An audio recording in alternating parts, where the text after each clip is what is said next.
Lines. David Copperfield by Charles Dickens. Chapter 9. I have a memorable birthday. I pass over all that happened at school until the anniversary of my birthday came round in March.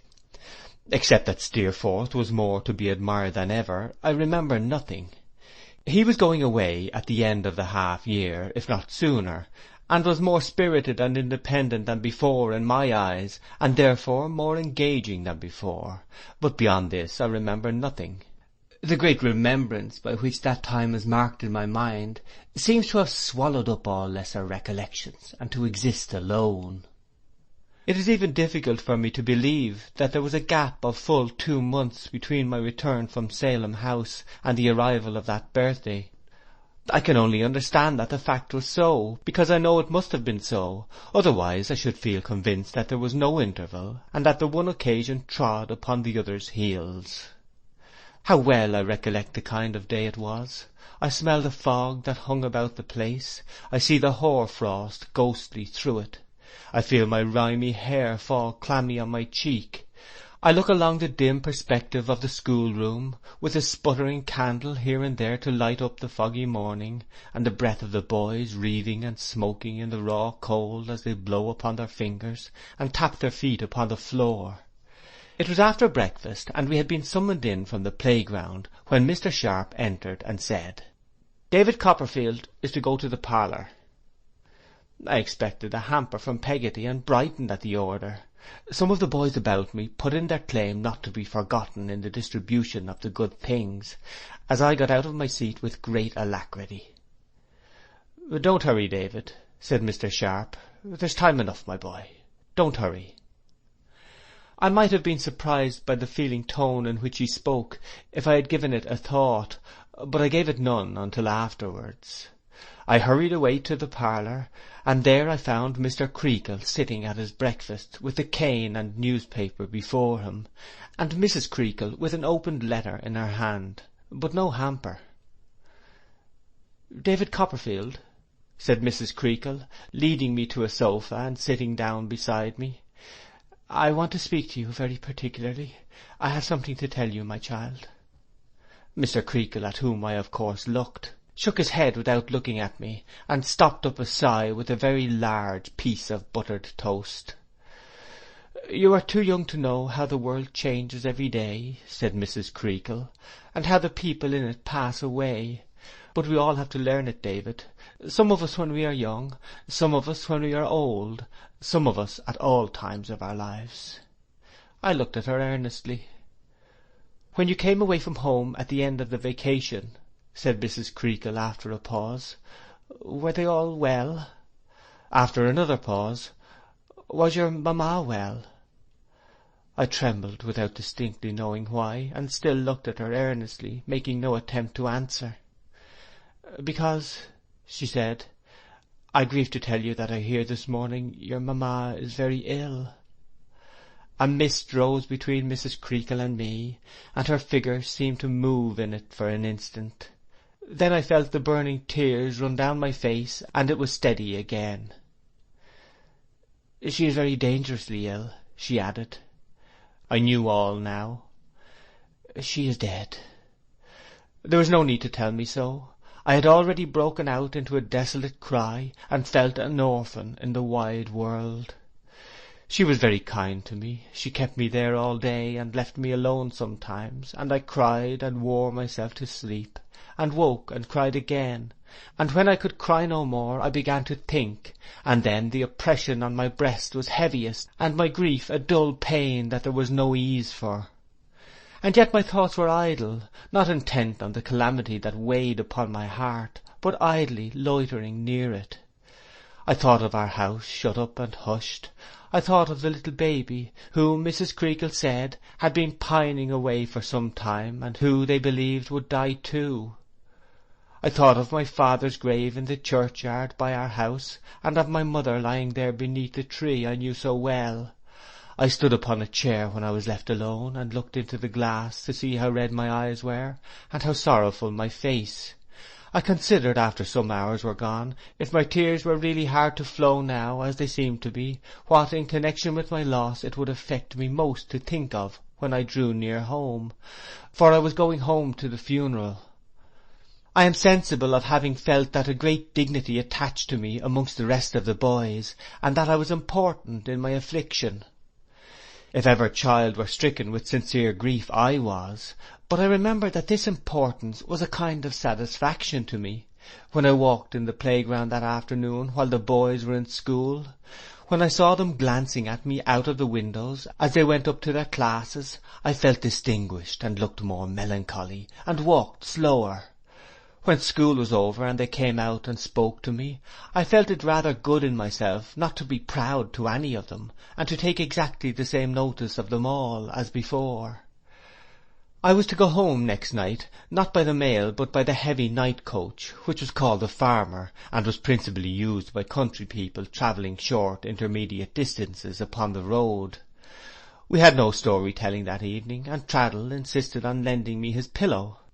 I don't know what good he thought it would do me, for I had one of my own, but it was all he had to lend, poor fellow, except a sheet of letter paper full of skeletons, and that he gave me at parting as a soother of my sorrows and a contribution to my peace of mind. I left Salem House upon the morrow afternoon. I little thought then that I left it never to return. We travelled very slowly all night, and did not get to Yarmouth before 9 or 10 o'clock in the morning. I looked out for Mr. Barkis, but he was not there, and instead of him, a fat, short-winded, merry-looking little old man in black, with rusty little bunches of ribbons at the knees of his breeches, black stockings, and a broad-brimmed hat, came puffing up to the coach window and said, "Master Copperfield." "Yes, sir." "Will you come with me, sir, if you please?" he said, opening the door, "and I shall have the pleasure of taking you home." I put my hand in his, wondering who he was, and we walked away to a shop in a narrow street, on which was written, Omer, draper, tailor, haberdasher, funeral furnisher, etc. It was a close and stifling little shop, full of all sorts of clothing, made and unmade, including one window full of beaver hats and bonnets. We went to a little back parlour behind the shop, where we found 3 young women at work on a quantity of black materials, which were heaped upon the table, and little bits of cuttings which were littered all over the floor. There was a good fire in the room, and a breathless smell of warm black crape. I did not know what the smell was then, but I know now. The 3 young women, who appeared to be very industrious and comfortable, raised their heads to look at me, and then went on with their work, stitch, stitch, stitch. At the same time there came from a workshop across a little yard outside the window a regular sound of hammering that kept a kind of tune, rat-tat-tat, rat-tat-tat, rat-tat-tat, without any variation. "Well," said my conductor to one of the 3 young women, "how do you get on, Minnie?" "We shall be ready by trying on time," she replied gaily, without looking up. "Don't you be afraid, father." Mr. Omer took off his broad-brimmed hat and sat down and panted. He was so fat that he was obliged to pant some time before he could say, "That's right." "Father," said Minnie playfully, "what a porpoise you do grow." "Well, I don't know how it is, my dear," he replied, considering about it. "I am rather so." "You are such a comfortable man, you see," said Minnie. "You take things so easy." "No use taking them otherwise, my dear," said Mr. Omer. "No, indeed," returned his daughter. "We're all pretty gay here, thank heaven, ain't we, father?" "I hope so, my dear," said Mr. Omer. "As I have got my breath now, I think I'll measure this young scholar. Would you walk into the shop, Master Copperfield?" I preceded Mr. Omer in compliance with his request, and after showing me a roll of cloth, which he said was extra super and too good mourning for anything short of parents, he took my various dimensions and put them down in a book. While he was recording them, he called my attention to his stock in trade, and to certain fashions which he said had just come up, and to certain other fashions which he said had just gone out. "And by that sort of thing we often lose a mint of money," said Mr. Omer. But fashions are like human beings. They come in, nobody knows when or why or how, and they go out, nobody knows when or why or how.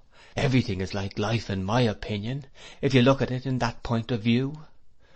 I was too sorrowful to discuss the question, which would possibly have been beyond me under any circumstances, and Mr. Omer took me back into the parlour, breathing with some difficulty on the way.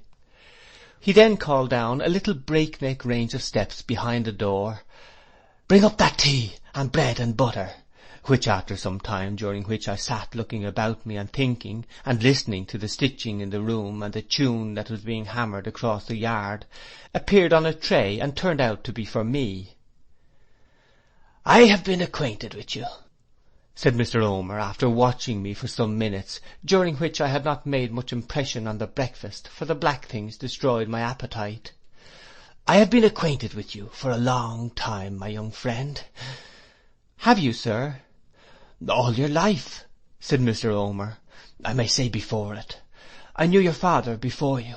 He was 5'9½", and he lays in 25 foot of ground." Rat-tat-tat, rat-tat-tat, rat-tat-tat, across the yard.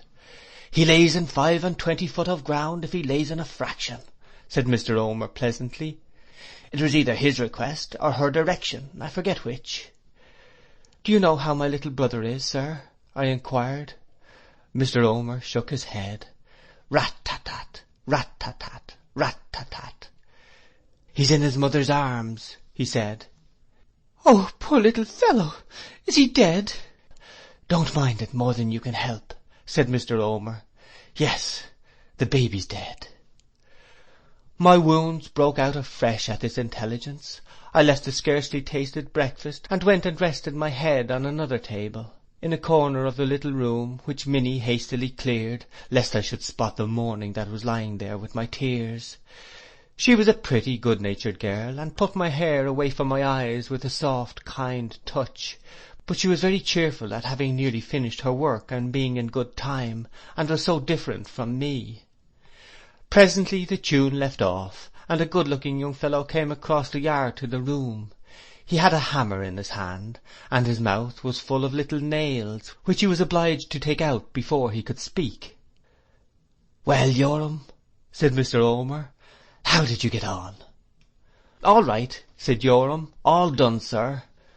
Minnie coloured a little, and the other two girls smiled at one another. "What, you were at it by candlelight last night when I was at the club then, were you?" said Mr. Omer, shutting up one eye. "Yes," said Yoram, "as you said we could make a little trip of it, and go over together if it was done, Minnie and me, and you." "Oh, I thought you were going to leave me out of it altogether," said Mr. Omer, laughing till he coughed. "As you was so good to say that," resumed the young man, "why, I turned to with a will, you see. Will you give me your opinion of it?" "I will," said Mr. Omer, rising. "My dear," he stopped and turned to me, "would you like to see her—" "No, father," Minnie interposed. "I thought it might be agreeable, my dear," said Mr. Omer, "but perhaps you're right." I can't say how I knew it was my dear, dear mother's coffin that they were to look at. I had never heard one making, I had never seen one that I know of, but it came into my mind what the noise was while it was going on, and when the young man entered, I am sure I knew what he had been doing. The work being now finished, the two girls, whose names I had not heard, brushed the shreds and threads from their dresses and went into the shop to put that to rights and wait for customers. Minnie stayed behind to fold up what they had made and pack it into baskets. This she did upon her knees, humming a lively little tune the while. Yoram, who I had no doubt was her lover, came in and stole a kiss from her while she was busy. He didn't appear to mind me at all, and said her father was gone for the chaise, and he must make haste to get himself ready. Then he went out again, and then she put her thimble and scissors into her pocket, and stuck a needle threaded with black thread neatly in the bosom of her gown, and put on her outer clothing smartly at a little glass behind the door, in which I saw the reflection of her pleased face. All this I observed, sitting at the table in the corner with my head leaning on my hand, and my thoughts running on very different things. The chaise soon came round to the front of the shop, and the baskets being put in first, I was put in next, and those three followed. I remember it as a kind of half-chaise cart, half-pianoforte van, painted in a sombre colour, and drawn by a black horse with a long tail. There was plenty of room in it for us all. I do not think I have ever experienced so strange a feeling in my life, I am wiser now perhaps, as that of being with them, remembering how they had been employed, and seeing how they enjoyed the ride. I was not angry with them, I was more afraid of them, as if I were cast away among creatures with whom I had no community of nature. They were very cheerful. The old man sat in front to drive, and the two young people sat behind him, and whenever he spoke to them leaned forward, the one on one side of his chubby face and the other on the other, and made a great deal of him. They would have talked to me too, but I held back and moped in my corner, scared by their love-making and hilarity, though it was far from boisterous, and almost wondering that no judgment came upon them for their hardness of heart.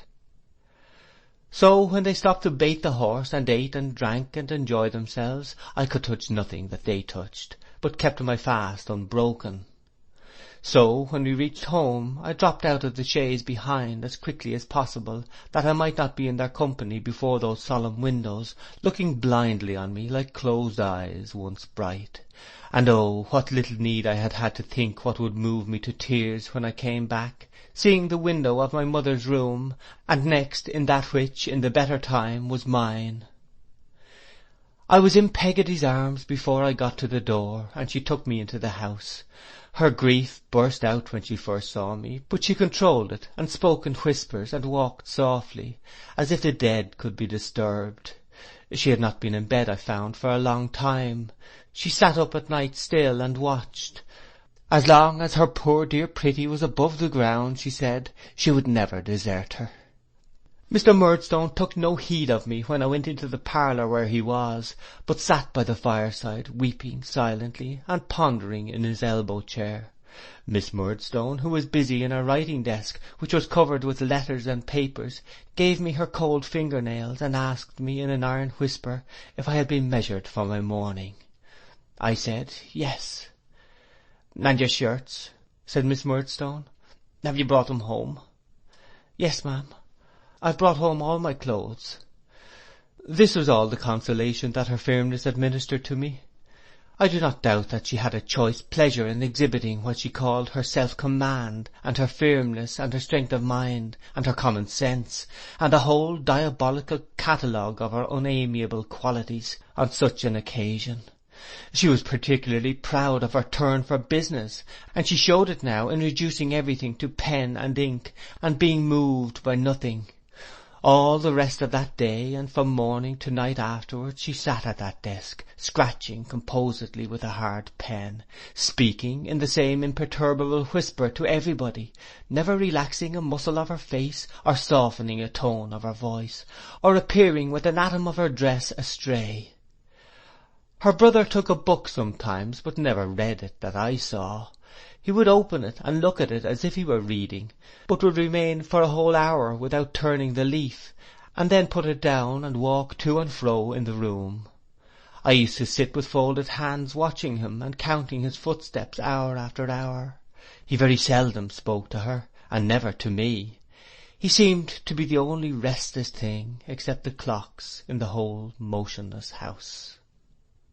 In these days before the funeral I saw but little of Peggotty, except that in passing up or down the stairs I always found her close to the room where my mother and her baby lay, and except that she came to me every night and sat by my bed's head while I went to sleep.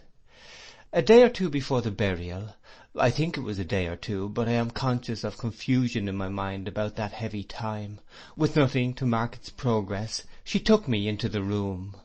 I only recollect that underneath some white covering on the bed, with a beautiful cleanliness and freshness all around it, there seemed to me to lie embodied the solemn stillness that was in the house, and that when she would have turned the cover gently back I cried, "Oh no! Oh no!" and held her hand. If the funeral had been yesterday I could not recollect it better. The very air of the best parlour when I went in at the door, the bright condition of the fire, the shining of the wine in the decanters, the patterns of the glasses and plates, the faint sweet smell of cake, the odour of Miss Murdstone's dress, and our black clothes. Mr. Chillip is in the room, and comes to speak to me. "And how is Master David?" he says kindly. I cannot tell him very well. I give him my hand, which he holds in his. "Dear me," says Mr. Chillip, meekly smiling, with something shining in his eye. "Our little friends grow up around us. They grow out of our knowledge, ma'am." This to Miss Murdstone, who makes no reply. "There is a great improvement here, ma'am," says Mr. Chillip. Miss Murdstone merely answers with a frown and a formal bend. Mr. Chillip, discomfited, goes into a corner, keeping me with him, and opens his mouth no more.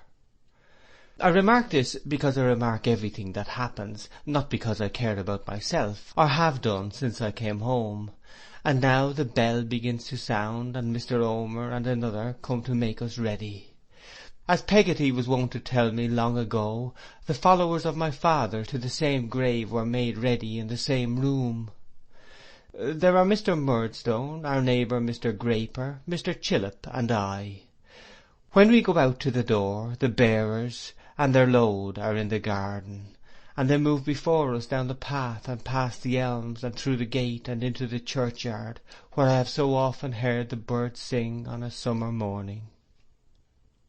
We stand around the grave. The day seems different to me from every other day, and the light not of the same colour, of a sadder colour. Now there is a solemn hush, which we have brought from home with what is resting in the mould, and while we stand bareheaded, I hear the voice of the clergyman, sounding remote in the open air, and yet distinct and plain, saying, "I am the resurrection and the life, saith the Lord." Then I hear sobs, and standing apart among the onlookers, I see that good and faithful servant, whom of all the people upon earth I love the best, and unto whom my childish heart is certain that the Lord will one day say, "Well done."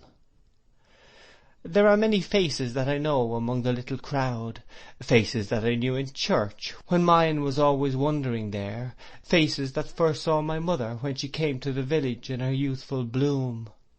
I do not mind them, I mind nothing but my grief, and yet I see and know them all, and even in the background, far away, I see Minnie looking on, and her eye glancing on her sweetheart who is near me. It is all over, and the earth is filled in, and we turn to come away. Before us stands our house, so pretty and unchanged, so linked in my mind with the young idea of what is gone, that all my sorrow has been nothing to the sorrow it calls forth. But they take me on, and Mr. Chillip talks to me, and when we get home, puts some water to my lips, and when I ask his leave to go up to my room, dismisses me with the gentleness of a woman. All this, I say, is yesterday's event. Events of later date have floated from me to the shore where all forgotten things will reappear, but this stands like a high rock in the ocean. I knew that Peggotty would come to me in my room. The Sabbath stillness of the time, the day was so like Sunday, I have forgotten that, was suited to us both. She sat down by my side upon my little bed, and, holding my hand, and sometimes putting it to her lips, and sometimes soothing it with hers, as she might have comforted my little brother, told me in her way all that she had to tell concerning what had happened. "She was never well," said Peggotty, "for a long time. She was uncertain in her mind, and not happy. When her baby was born, I thought at first she would get better, but she was more delicate, and sunk a little every day. She used to like to sit alone before her baby came, and then she cried, but afterwards she used to sing to it, so soft that I once thought, when I heard her, it was like a voice up in the air that was rising away.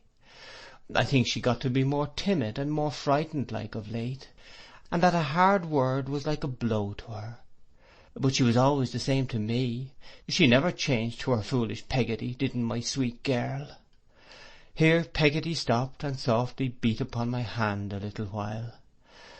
The last time I saw her like her old self was the night when you came home, my dear. The day when you went away, she said to me, "I never shall see my pretty darling again. Something tells me so, that tells the truth, I know." She tried to hold up after that, and many a time, when they told her she was thoughtless and light-hearted, made believe to be so. But it was all a bygone then. She never told her husband what she had told me. She was afraid of saying anything to anybody else, till one night, a little more than a week before it happened, she said to him, "My dear, I think I am dying." "It's off my mind now, Peggotty," she told me when I laid her in bed that night. "He will believe it more and more, poor fellow, every day for a few days to come, and then it will be past. I'm very tired. If this is sleep, sit by me while I sleep. Don't leave me. God bless both my children. God protect and keep my fatherless boy." "I never left her afterwards," said Peggotty. "She often talked to them two downstairs, for she loved them, and couldn't bear not to love anyone who was about her. But when they went away from her bedside, she always turned to me, as if there was rest where Peggotty was, and never fell asleep in any other way. On the last night, in the evening, she kissed me and said, 'If my baby should die too, Peggotty, please let him lay in my arms and bury us together.' It was done, for the poor lamb lived but a day beyond her. 'Let my dearest boy go with us to our resting place,' she said, 'and tell him that his mother, when she lay there, blessed him not once, but 1,000 times.' Another silence followed this, and another gentle beating on my hand. "It was pretty far in the night," said Peggotty, "when she asked me for some drink, and when she had taken it, gave me such a patient smile, the dear, so beautiful. Daybreak had come, and the sun was rising, when she said to me how kind and considerate Mr. Copperfield had always been to her, and how he had borne with her, and told her, when she doubted herself, that a loving heart was better and stronger than wisdom, and that he was a happy man in hers. 'Peggotty, my dear,' she said then, 'put me nearer to you,' for she was very weak. 'Lay your good arm underneath my neck,' she said, 'and turn me to you, for your face is going far off, and I want to be near.' I put it as she asked, and, oh, Davy, the time had come when my first parting words to you were true, when she was glad to lay her poor head on her stupid, cross old Peggotty's arm, and she died like a child that had gone to sleep."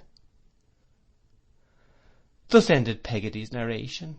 From the moment of my knowing of the death of my mother, the idea of her as she had been of late had vanished from me. I remembered her from that instant only as the young mother of my earliest impressions, who had been used to wind her bright curls round and round her finger, and to dance with me at twilight in the parlour. What Peggotty had told me now was so far from bringing me back to the later period that it rooted the earlier image in my mind. It may be curious, but it is true. In her death she winged her way back to her calm, untroubled youth, and cancelled all the rest. The mother who lay in the grave was the mother of my infancy. The little creature in her arms was myself as I had once been, hushed for ever on her bosom. End of chapter 9.